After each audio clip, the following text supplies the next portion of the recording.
My name is Maya Caldwell, and the exact second my adopted sister realized she'd lost happened under crystal chandeliers at our Founders Day gala, when I stepped up to the microphone, smiled like I belonged there, and said, "Before we celebrate integrity tonight, I need to show you what was done to me."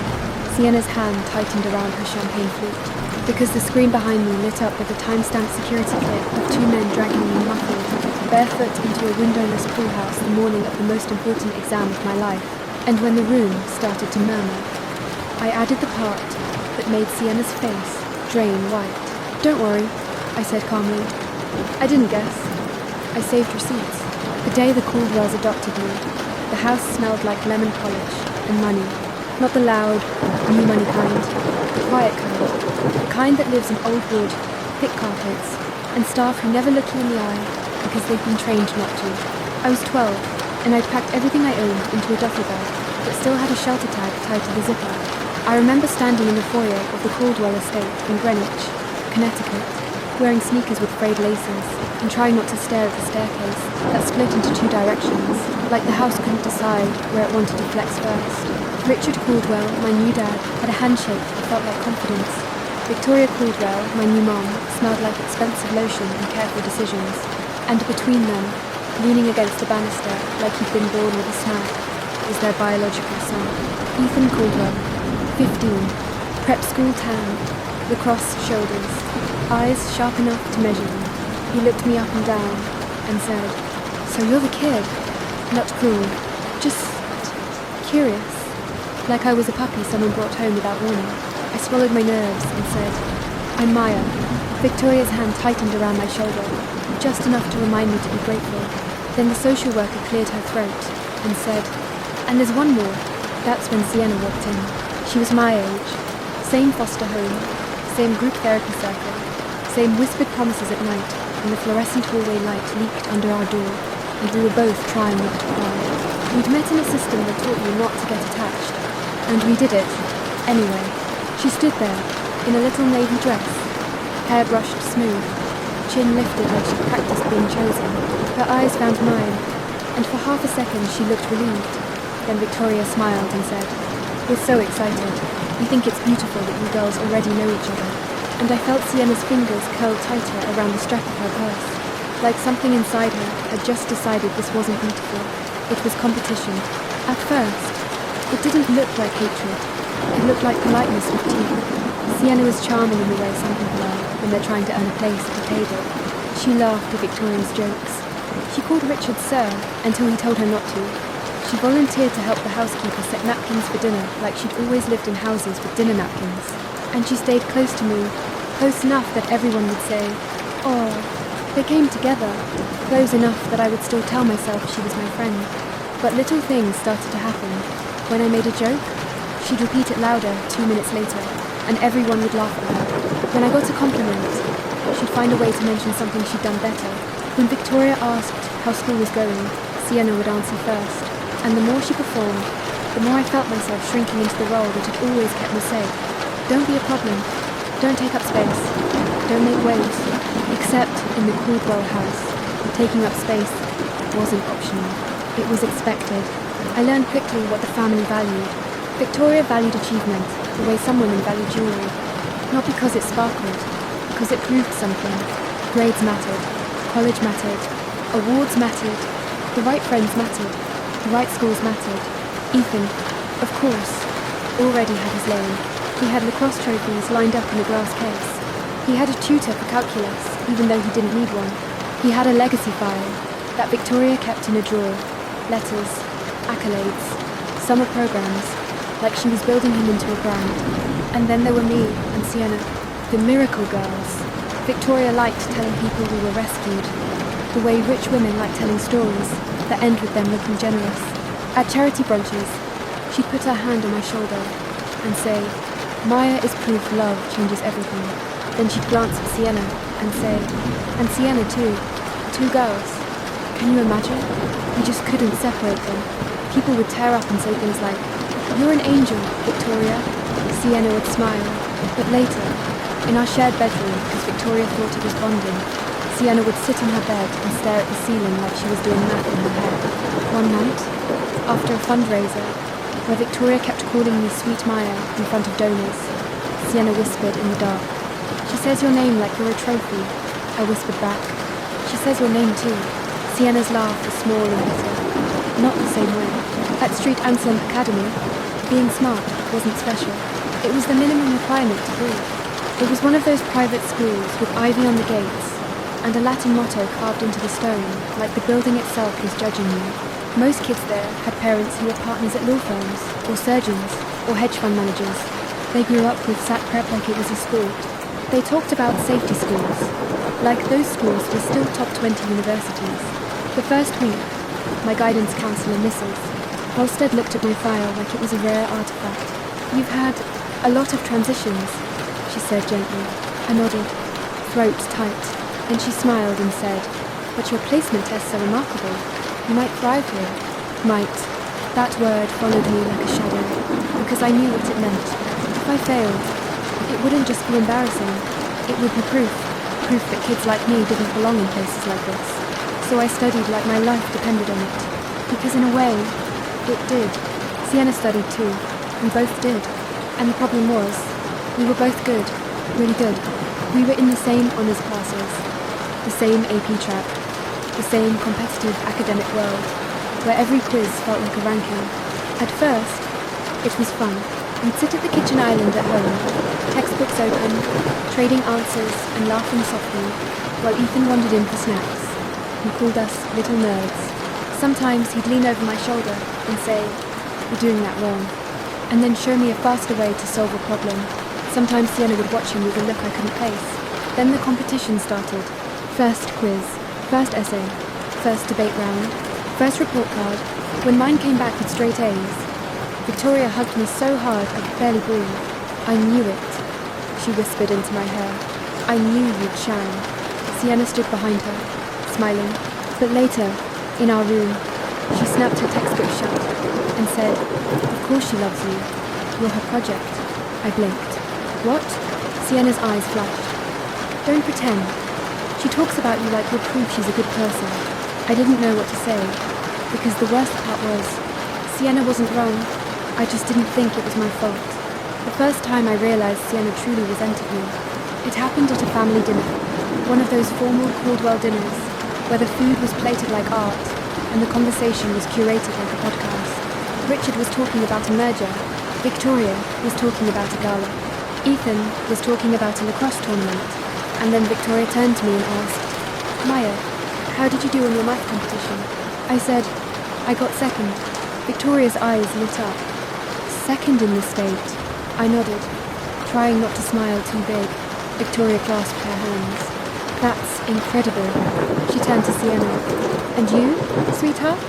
Sienna's smile didn't slip, not in front of them. "I got third," she said softly. Victoria nodded like she was proud too. But her attention kept drifting back to me. "That means you beat kids who've been coached since kindergarten," she said, still talking to me. Sienna's fork clinked against her plate. It was quiet, but I heard it. Then she said, very lightly, "Maya, just tests well." I froze. Victoria didn't notice. Richard didn't notice. Ethan did.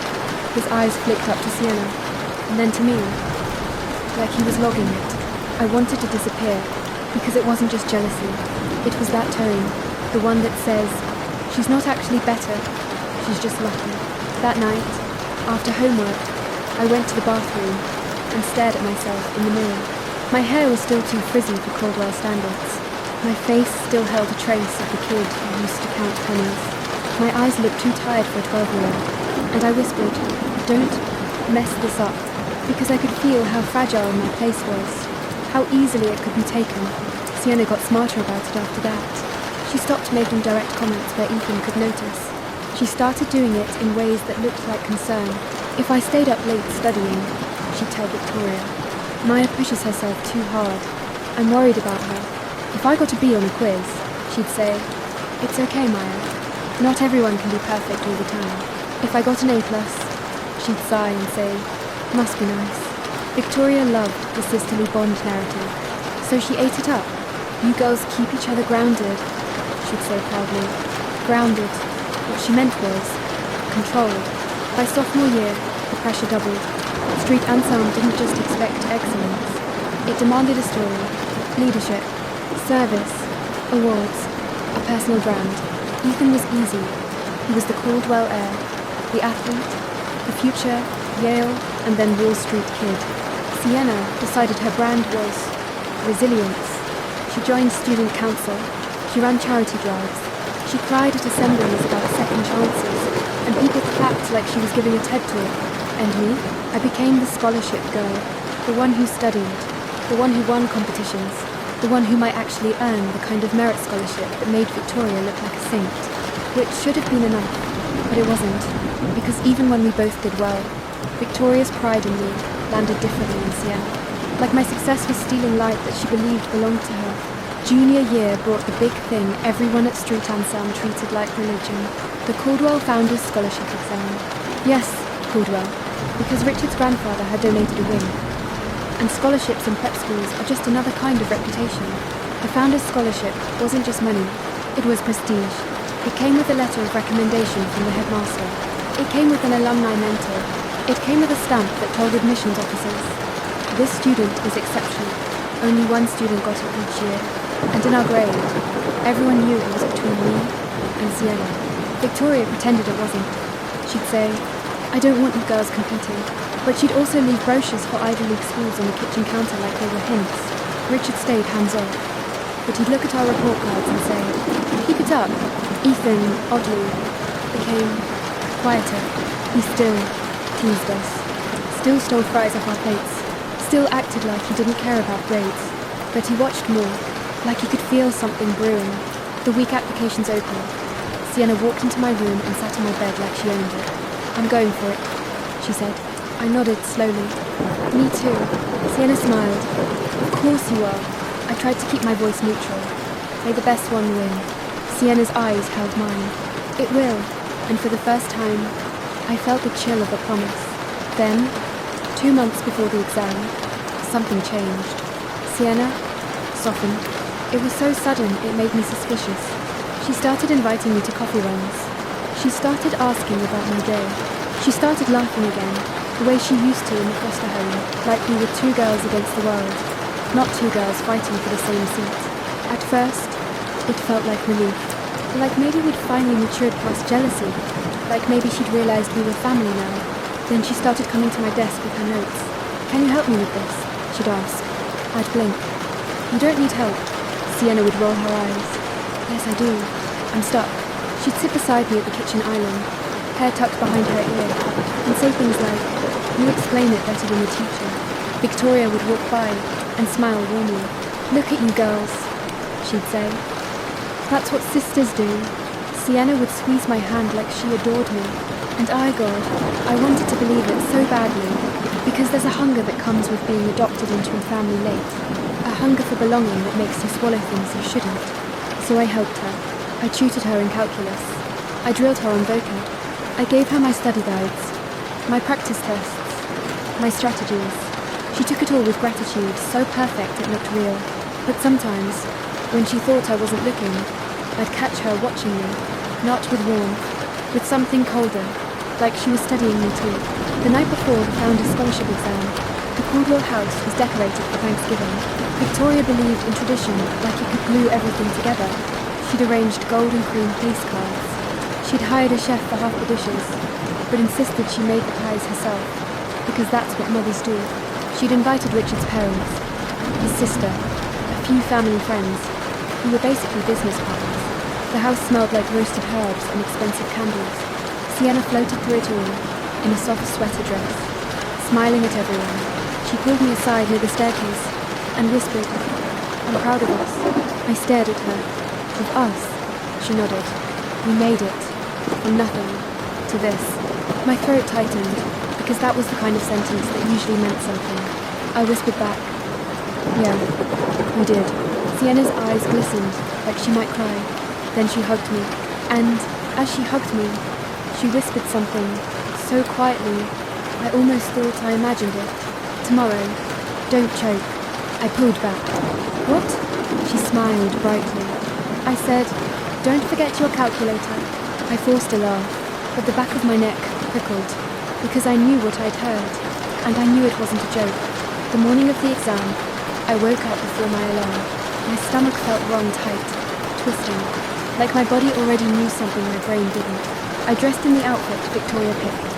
Simple, polished, serious. I ate toast I couldn't taste. I checked my backpack 3 times.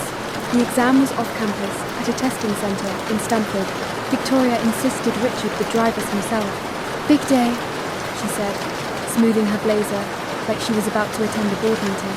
Sienna came downstairs, smiling. Hair perfect, makeup natural and expensive looking. Ethan leaned against the doorway with a mug, watching us. "Good luck," he said casually. Sienna smiled at him. "Thanks." Then she looked at me. "You too." I nodded. We walked out to the car, and that's when Sienna said, "Oh wait." She patted her pockets dramatically. "I forgot my ID." Victoria frowned. "Sienna, I'll be fast," Sienna said. "It's on my desk." She ran back inside. Victoria sighed, annoyed. "Why, today, of all days." Richard checked his watch. Ethan called. "What happened?" Sienna's voice floated back. "I'm coming!" I stood by the car, clutching my backpack strap like it was a lifeline. 2 minutes passed, then 3, then 5. Victoria started to snap. "Sienna, let's go!" Sienna rushed out, breathless, holding her ID like a trophy. "Sorry," she panted. "My room's a mess." It was buried. Victoria muttered something about responsibility. Richard opened the car door, and Sienna turned to me with this sweet, apologetic smile. "Maya, can you help me carry my bag?" My strap snapped. Her tote bag looked normal, but the strap did look loose. I hesitated for half a second, just long enough to feel Ethan's eyes on us, then I reached for it. The moment my fingers touched the handle, a hand clamped over my mouth from behind. Hurled.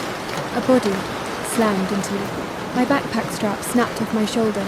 I didn't even get a full scream out. The world went sideways. I smelled men's cologne.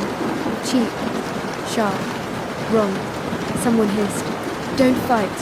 My heart exploded against my ribs. I tried to bite. The hand over my mouth tightened. Another man grabbed my arms, twisting them behind my back. I kicked. Wild. My heel hit something metal, and the man swore under his breath. Then I was lifted, not carried gently, dragged. I tried to thrash, but I was small, and they were strong. My feet scraped the driveway. The sky spun. Victoria's voice. Distant. "Maya?" But it sounded confused, like she didn't understand what she was seeing. Then the men shoved me into a van. The door slammed. Dark. My mouth tasted like panic and fabric. I slammed my shoulder against the side, screaming into a hand that smelled like cigarettes. The van started moving, and the last thing I saw through the tiny rear window was Sienna standing by the Caldwell car. One hand lifted to her mouth like she was shocked, like she was helpless, like she wasn't the reason it was happening. Time becomes disgusting when you're trapped. It stretches, it warps, it makes you doubt your own thoughts. They didn't talk much. They drove for what felt like forever, then turned onto gravel. The van stopped. They yanked me out. I tried to run, but my ankles buckled, because fear makes your muscles stupid. They dragged me into a small building. I recognized it with a sick lurch, the old pool house on the far edge of the Caldwell property. It hadn't been used in years. Victoria called it an eyesore, and said they'd renovate someday. The men shoved me inside. The door slammed. A lock clicked. I ran to the window. Boards. I pounded on them. My hands hurt. I screamed until my throat burned. Then I heard footsteps outside, and a voice I recognized. Sienna. Soft. Calm. Close. "She's in there?" she asked. One of the men said, "Yeah, like you said." Sienna exhaled like she was relieved. "Good. Keep her quiet." I froze. My body went cold in a way that was almost peaceful. Because there it was. Not paranoia. Not jealousy. Truth. I lunged at the door and screamed her name. "Sienna! Sienna! Silence!" Then her voice. Through the door. Low. And sharp. "Study harder next time." I slammed my fist against the wood. "You're going to ruin my life." Sienna laughed. "You ruined mine first." My knees went weak. I whispered, "How?" Her voice stayed calm, like she'd rehearsed this. "They loved you." A pause. "They looked at you like you were magic." Like you were worth saving, I choked out. They adopted you too. Not the same, she snapped. They wanted a success story, and you became it. I pressed my forehead to the door, shaking. You're insane, I whispered. Sienna's voice dropped to a whisper too, right against the wood. No, Maya, I'm realistic. Then she said the sentence that still makes me nauseous when I remember it. If you miss the exam, you're done, and I'm not. Her footsteps retreated. The lock stayed, and outside, somewhere, my life was being decided without me. I don't know how long I sat there. I tried to think of solutions. Break a window, kick the door, find something sharp, but the pool house was empty, bare, no tools, no furniture, just dust and old tile and the smell of chlorine ghosts. I checked my pockets. No phone. They'd taken it. I tried the window again. Boards. I screamed again anyway, because sometimes hope is irrational. Then, hours later, I heard the door unlock. My heart jumped. Wild. The door opened. Not Sienna. Ethan. He stood there, like he'd run the whole way. Hair messy, face pale, breathing hard. Behind him was a security guard from the estate. And Richard, my adoptive dad, looking like a man whose reality had been ripped open. Ethan's eyes found mine, and softened so fast it made my chest ache. Maya, he said, voice rough. Oh my God. I stumbled forward.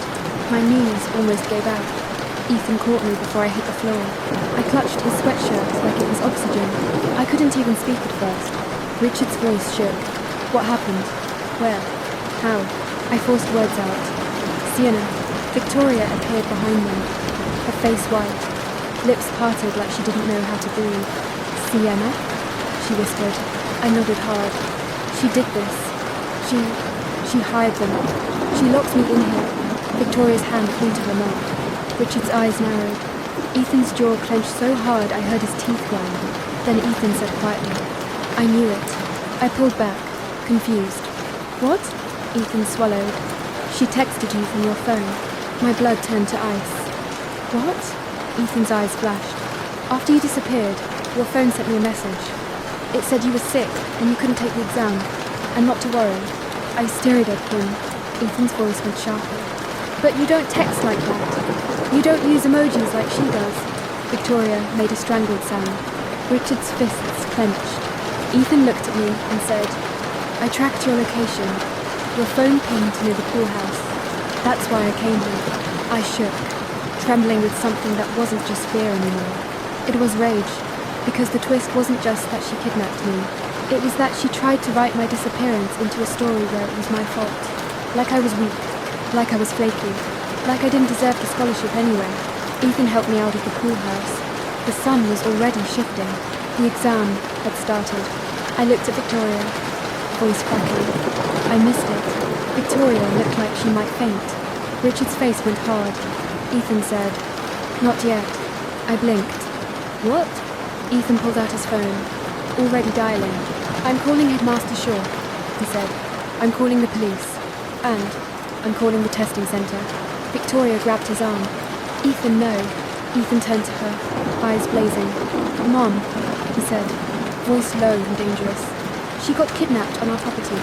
If you try to make this private, I swear to God, I will burn this family's reputation down. Myself, Victoria Froze, because she could handle a lot. But she couldn't handle her golden boy, choosing truth over image. By the time we got to the testing centre, I was shaking so hard my teeth clicked. Richard drove, like a man possessed. Ethan was on the phone with the headmaster, spitting facts and threats, like he'd been waiting years to finally say something real.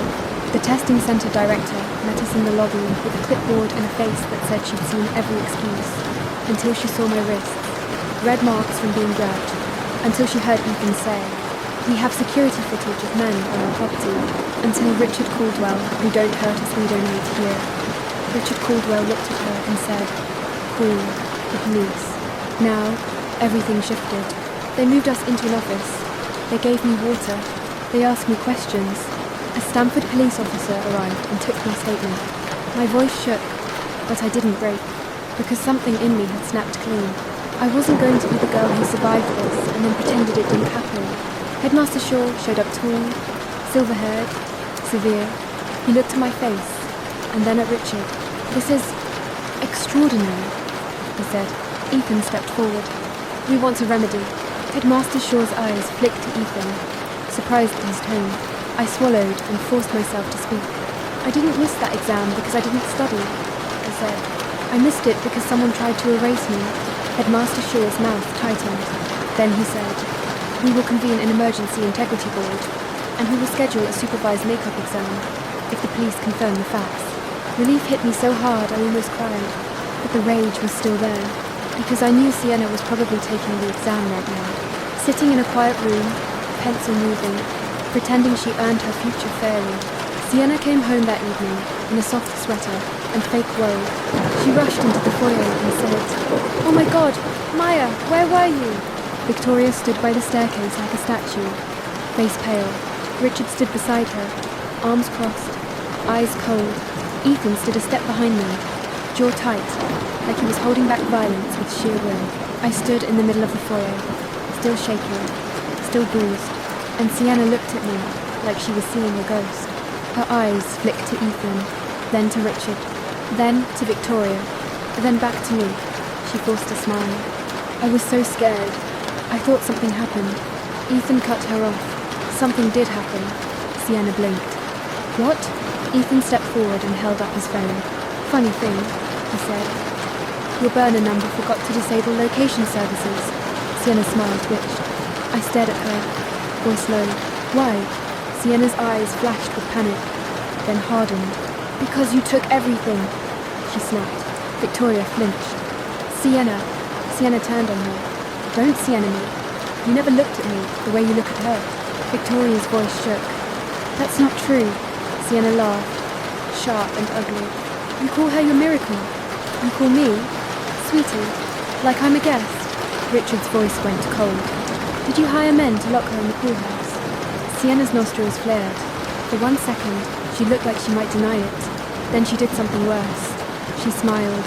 Small, sick. "Yes," she said. Victoria made a sound like she'd been punched. Richard's face went grey. Ethan's hands clenched into fists. Sienna lifted her chin. "I did what I had to do." I whispered, "You could have just competed." Sienna's eyes burned. "And lose?" "No, not again."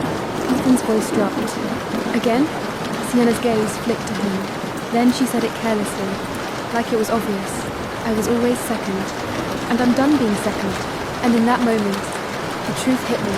This wasn't just about the scholarship. This was about the story Sienna told herself that she deserved the spotlight, and anyone who stood in it was stealing from her. Richard's voice stayed controlled, but it carried danger. "Get out," he said. Sienna blinked. "What?" Richard pointed toward the door. "Pack a bag. The police are on their way." Sienna's face snapped into disbelief. Victoria whispered, "Richard." Richard didn't look at her. "We are not hiding this." Sienna turned to Victoria, desperate now. "You can't let him do this. You'll ruin me." Victoria's eyes filled, but her voice was thin. "You ruined yourself." Sienna's gaze flicked to me pure hatred. "This is your fault," she hissed. I stepped forward, shaking, and said the first truly grown-up sentence of my life. "No, this is the consequence." Sienna's arrest wasn't dramatic like TV. It was quiet and humiliating. 2 officers walked into our mansion like they belonged there. One read her rights. One put cuffs on wrists that had worn designer bracelets. Sienna tried to keep her chin up, but when the officers guided her out the front door, she turned her head and looked at me, and she mouthed something without sound. "Traitor." I watched her go, and instead of feeling victorious, I felt hollow, because somewhere deep inside, I still remembered being 12, whispering in a foster home dark, promising we'd survive together, but she had chosen to survive over me. The next few weeks were chaos. Police interviews, school meetings, lawyers, whispers. Street Anselm became a hive of rumors. Some kids said I'd made it up for sympathy. Some said Sienna was mentally unstable. Some said the call girls were paying to make it go away. Victoria couldn't handle the gossip. She started hosting small dinners to manage the narrative. She wore calm like armor. She called it protecting the family. Ethan hated her for it.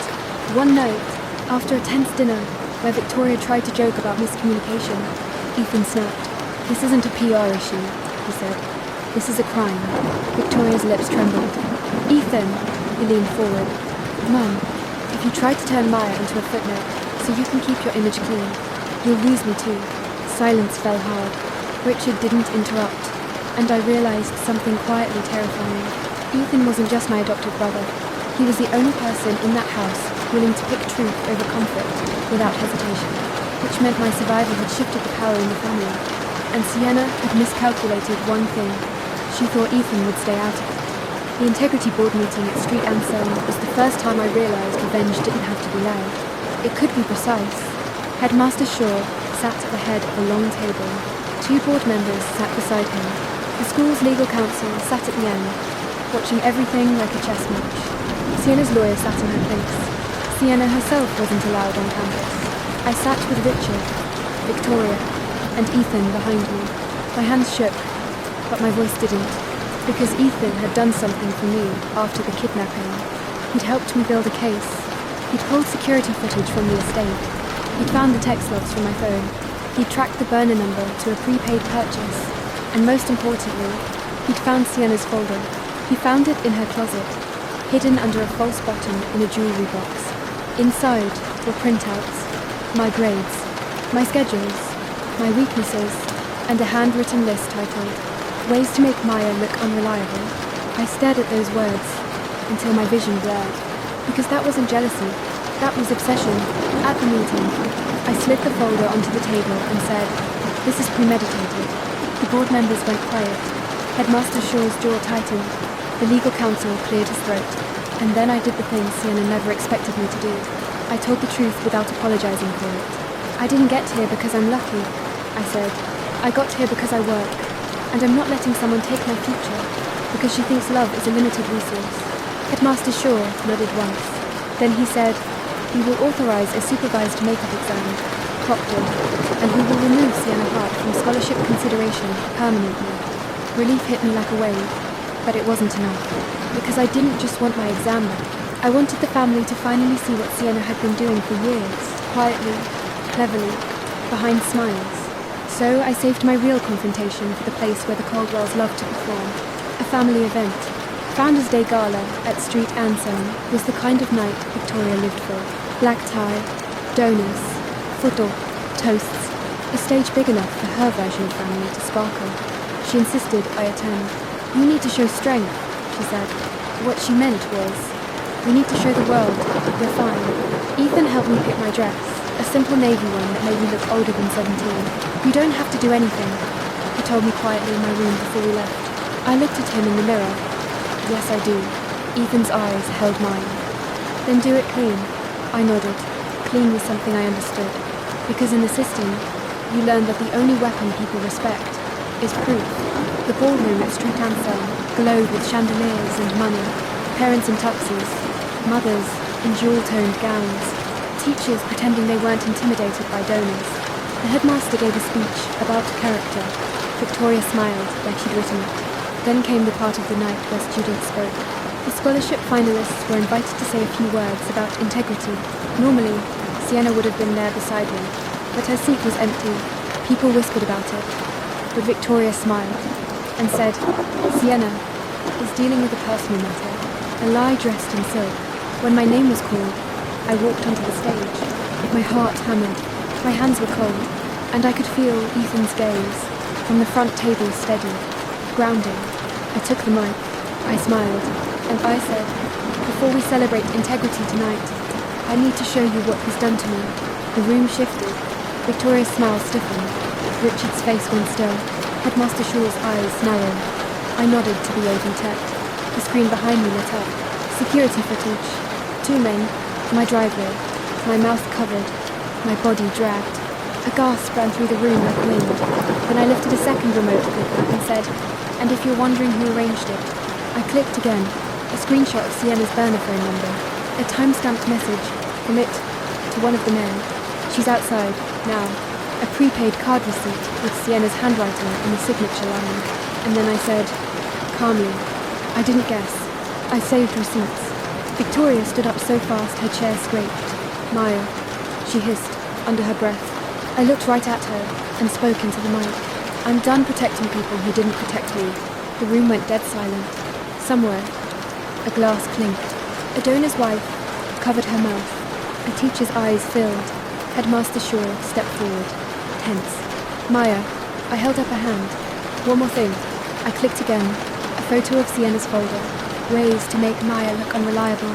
And my voice, finally, sharpened. This wasn't one bad choice, I said. This was a plan. For years. And if anyone here ever called me lucky or dramatic or too much, ask yourself why it was always convenient for her when I was smaller. I took a breath. Then I said the sentence that landed like a verdict. Integrity isn't a slogan you hang over a stage. It's what you do when no one is watching. I set the mic down and walked off the stage. Behind me, the gala didn't explode. It froze. Because rich people can handle scandals. They can't handle them in public. After that night, Sienna's legal case moved faster. Unlawful restraint, conspiracy, trespassing, harassment. Her lawyer tried to paint her as troubled, tried to claim I was provoking her, tried to argue it was a prank gone wrong. But Ethan had done one more thing. He found the payment trail, a Venmo transaction from a fake account to one of the men. The prepaid card numbers, the security logs showing Sienna leaving the house at exactly the wrong times. And the final nail, a voice memo Sienna accidentally saved to her iCloud, recovered by subpoena. In it, she whispered to someone, she has to miss the exam. If she misses it, she's done. And then Mom has to love me again. When the prosecutor played that in court, Sienna didn't cry. She didn't look guilty. She looked furious. Like she still believed love was a prize, and she was entitled to win it. The judge didn't care. He cared about actions. He cared about harm. Sienna was ordered into a youth diversion program, mandatory counselling, probation, and community service, plus restitution for damages and a no-contact order. It wasn't movie revenge. It was real-life consequence. And it mattered. The strangest part was what happened inside the Caldwell house after. Victoria tried to grieve Sienna, like she'd died. She was our daughter, she whispered one night, eyes red. Richard's voice was tight. She was, until she tried to destroy Maya. Victoria flinched like that sentence hurt physically. Ethan sat at the table, arms crossed, and said, Mom, you can mourn her without pretending she didn't do what she did. Victoria whispered, people will think we failed. Ethan looked her dead in the eye. You did, he said. Silence hit like a slap, and for the first time since I'd been adopted, Victoria didn't know how to control a room, because she couldn't fix this with a dinner party. The Makeup Founders Scholarship exam happened in a small room at Street Anselm with 2 proctors, a police officer outside the door, and a clock that sounded like thunder. I was terrified, not because I wasn't prepared, because trauma doesn't care about preparation. When I picked up my pencil, my hand shook, then I heard Ethan's voice in my head. Do it clean. So I did. I took the exam like it was the only thing in the world, and when I walked out, my lungs finally filled properly, for the first time in weeks. Headmaster Shaw met me in the hallway. He didn't smile much, ever, but he nodded once, respectful. Whatever happens, he said quietly, you've shown more integrity than most adults in that ballroom. My eyes burned. I nodded back. Thank you. When the scholarship results were announced, Victoria insisted on a family dinner. Of course she did. She needed a moment she could photograph. Richard agreed, but only on one condition. No speeches. Ethan laughed when he heard that. Victoria tried to laugh too, but it came out thin. We sat at the long dining table, candles lit, chef-made meal, perfect napkins, and Headmaster Shaw arrived in person. That's when I knew something big was coming. He stood, unfolded a letter, and said, the Founders Scholarship for the class of 2026 goes to... My pulse roared. Maya Caldwell. For a second, the room didn't react, because it was too loaded. Then Richard exhaled, like he'd been holding his breath for months. Ethan grinned, real, proud. Victoria's eyes filled. She reached for my hand, and I let her, not because everything was healed, but because that moment wasn't just about winning. It was about taking back what someone tried to steal. Headmaster Shaw added, and Maya requested something unusual. I blinked. I did. He looked at me with a slight nod. I stood slowly, heart pounding, and said, I asked that the scholarship also include funding for a mentorship program for foster youth applying to prep schools. Victoria's mouth fell open. Richard stared at me like he didn't recognize me. Ethan's expression softened, like he understood. I swallowed, voice steady, because I'm not here to prove rich people can save poor kids. I'm here to prove kids like me can build something that lasts. Silence. Then Richard stood and said quietly, "Done." Victoria whispered, "Maya."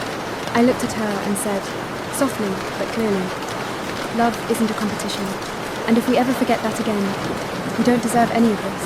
Ethan lifted his glass, not in a cheese and toast, just a small nod to truth, he said, and for once, the Caldwell house didn't feel like a stage. It felt like a place where something real might finally grow.